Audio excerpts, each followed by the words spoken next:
March 13th, 1962. Lyman Lemnitzer, chairman of the Joint Chiefs of Staff, presents a proposal to Secretary of Defense Robert McNamara, named Operation Northwoods.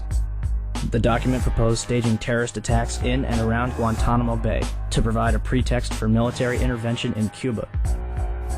The plans included starting rumors about Cuba using clandestine radio, landing friendly Cubans inside the base to stage attacks, starting riots at the main gate, blowing up ammunition inside the base, starting fires, sabotaging aircraft and ships on the base, bombing the base with mortar shells, sinking a ship outside the entrance, staging funerals for mock victims, staging a terror campaign in Miami, Florida, and Washington, D.C., and finally, destroying a drone aircraft over Cuban waters. The passengers, federal agents in reality, would allegedly be college students on vacation. A plane at Eglin Air Force Base would be painted and numbered as a duplicate of a registered civil aircraft belonging to a CIA front in Miami. The duplicate would be substituted for the real plane and loaded with the passengers. The real plane would be converted into a drone. The two planes would rendezvous south of Florida.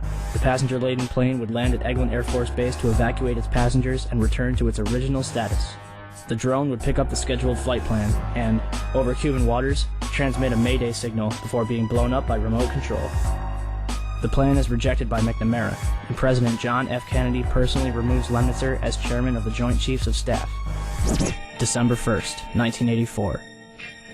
A remote-controlled Boeing 720 takes off from Edwards Air Force Base and is crash-landed by NASA for fuel research. Before its destruction, the plane flew a total of 16 hours and 22 minutes, including 10 takeoffs, 69 approaches, and 13 landings. August 1997. The cover of FEMA's Emergency Response to Terrorism depicts the World Trade Center in crosshairs. February 28, 1998. The Global Hawk, Raytheon's unmanned aircraft vehicle, completes its first flight over Edwards Air Force Base in California, at an altitude of 32,000 feet, cruising altitude for a commercial jetliner. 1999. NORAD begins conducting exercises in which hijacked airliners are flown into the World Trade Center and the Pentagon. June 2000. The Department of Justice releases the terrorism manual with the World Trade Center in crosshairs. September 2000. The Project for a New American Century, a neo-conservative think tank whose members include Dick Cheney, Donald Rumsfeld, Jeb Bush, and Paul Wolfowitz, releases their report, entitled Rebuilding America's Defenses. In it, they declare that the process of transformation, even if it brings revolutionary change, is likely to be a long one, absent some catastrophic and catalyzing event, like a new Pearl Harbor. October 24th, 2000. The Pentagon conducts the first of two training exercises called Moscow, which simulate a Boeing 757 crashing into the building. Charles Burlingame, an ex-Navy F-4 pilot who worked in the Pentagon, participates in this exercise before retiring to take a job at American Airlines, where, less than a year later, his Boeing 757 allegedly crashes into the building. April 2001. NORAD plans an exercise in which a plane is flown into the Pentagon, but is rejected as too unrealistic. June 2001. The Department of Defense initiates new instructions for military intervention in the case of a hijacking. It states that for all non-immediate responses, the Department of Defense must get permission directly from the Secretary of Defense. Attorney General John Ashcroft begins flying on chartered jets for the remainder of his term due to a threat assessment by the FBI. July 4th, 2001. Osama bin Laden, wanted by the United States since 1998, receives medical attention at the American hospital in Dubai, where he is visited by a local chief of the CIA. July 24th, 2001. Larry A. Silverstein, who already owned World Trade Center 7, signs a $3.2 billion 99-year lease on the entire World Trade Center complex 6 weeks before 9/11. Included in the lease is a $3.5 billion insurance policy, specifically covering acts of terrorism. September 6, 2001, 3,150 put options are placed on United Airlines stock. A put option is a bet that a stock will fall. That day, put options were more than 4 times its daily average. Bomb-sniffing dogs are pulled from the World Trade Center, and security guards end 2 weeks of 12-hour shifts. September 7th, 2001, 27,294 put options are placed on Boeing's stock, more than 5 times the daily average.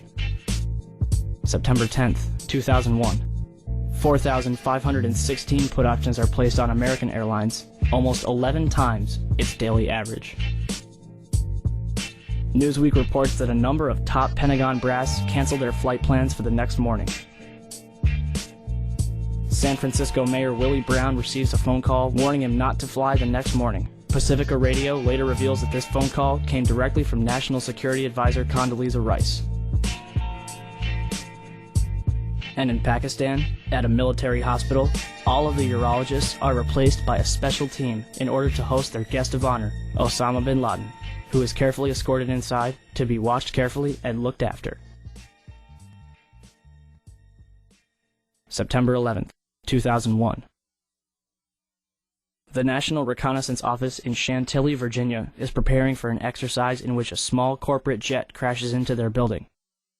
NORAD is in the middle of a number of military exercises. The first, Vigilant Guardian, is described as an exercise that would pose an imaginary crisis to North American air defense outposts nationwide.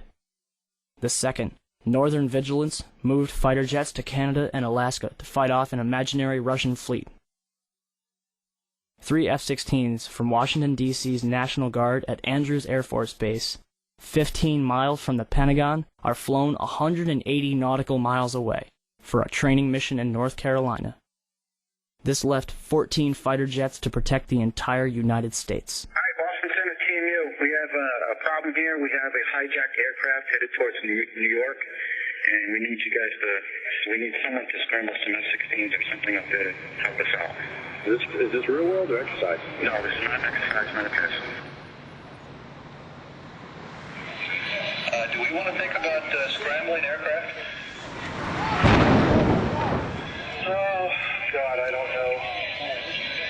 That's a decision somebody's going to have to make probably in the next 10 minutes. Everybody just left the room. The first question I have is basically to get from you a sense of how you would rate the American media in their coverage of the events of the attack last September. Well, let's see. Shamefully is a word that comes to mind. This just in, you were looking at obviously a very disturbing live shot there. That is the World Trade Center, and we have unconfirmed reports this morning that a plane has crashed into one of the towers of the World Trade Center. But overall, the American journalism was cowed and intimidated by this massive flag-sucking, this patriotic orgy. If you criticize the president, it's unpatriotic, and there's something wrong with you, you may be a terrorist. So in that sense, Hunter S. Thompson, there's not enough room for dissenting voices? Well, there's plenty of room. There's just not enough people are willing to take the risk.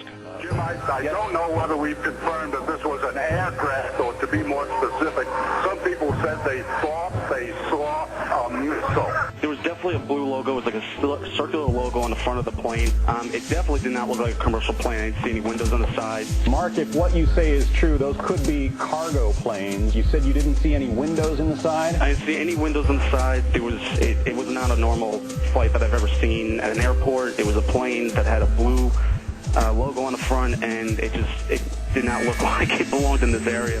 It's just sort of a herd mentality, a lemming-like mentality. If you don't go with the flow, you're anti-American and therefore a suspect. This is as close as we can get to the base of the World Trade Center. You can see the firemen assembled here, the police officers, FBI agents, and you can see the 2 towers. A huge explosion now, raining debris on all of us.